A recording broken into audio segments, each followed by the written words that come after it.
Imagine walking through a museum, the lights dim, the air quiet. Behind a pane of glass lies a face, not a statue, not a painting, but an actual human being, their skin, hair, and even eyelashes still intact. After thousands of years, it's not a horror story, it's real. This is the strange, eerie, and surprisingly beautiful world of mummies, humans who have defied time. When most people hear mummy, they think of ancient Egypt, golden tombs, pyramids stretching toward the sky, pharaohs wrapped head to toe in linen, their sarcophagi gleaming with jewels. But here's the twist. Egypt isn't the beginning of this story. The oldest mummies ever found weren't Egyptian at all. They were created by the Chinchorro people on the arid coasts of Chile and Peru over 7,000 years ago. Their process was equal parts science and ritual. They would carefully disassemble the body, clean the bones, rebuild the skeleton, and then wrap it in reeds or clay, painting the finished figure in red or black pigment. They weren't just preserving their dead, they were honoring them, keeping them close, turning them into permanent ancestors watching over the living. Fast forward a few thousand years to the sands of Egypt. Here, mummification became an industry, a sacred science perfected over centuries. The Egyptians believed that for the soul to live forever, the body had to remain whole. So priests became preservation experts, removing organs, drying the body with natron, wrapping it in layers of linen, and sealing it in a sarcophagus meant to last for eternity. Every step was ceremonial. Every layer was a prayer. But the world of mummies is much wider and far stranger. Some of the most hauntingly preserved bodies ever found didn't come from a desert at all.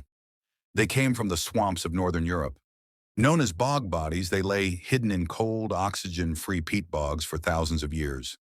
The conditions tanned their skin dark like leather, but left hair and even fingerprints intact.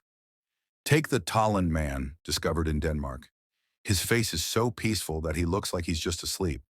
But look closer and you'll see a rope still knotted around his neck. He wasn't buried. He was executed or sacrificed. These bog people open a window into Iron Age rituals and justice systems, hinting at a darker, more violent past. And then there's one of the most famous mummies of all, Ötzi, the Iceman.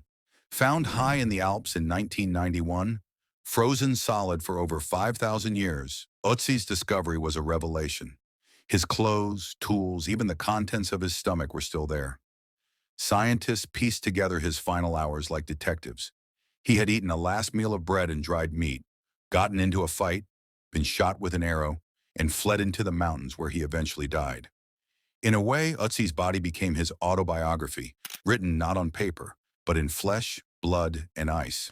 China, too, holds some of the world's most astonishingly preserved mummies.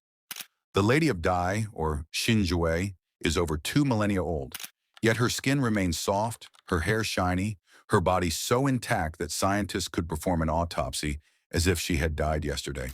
How she was preserved is still a mystery.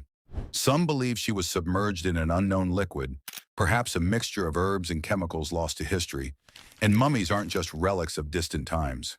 In the Capuchin catacombs of Palermo, Sicily, entire corridors are lined with mummified monks, nobles, and children, still dressed in their finest clothes. Among them lies Rosalia Lombardo, a little girl who died in 1920. She looks like she's simply sleeping, her cheeks still rosy. Even today, visitors are struck by the illusion of life. Sometimes, due to changes in light and humidity, her eyes seem to open just slightly, as if she's looking back at you. So why are we so fascinated by mummies? Maybe it's because they're time travelers. They let us look directly into the past, not just through artifacts or ruins, but through faces. They tell us what people really looked like, what they ate, what diseases they carried, even what they feared. They are history made flesh. But there's also an uncomfortable truth here. These were real people, mothers, fathers, children. In many cultures, displaying them in museums is controversial. Some descendants want their ancestors laid to rest again.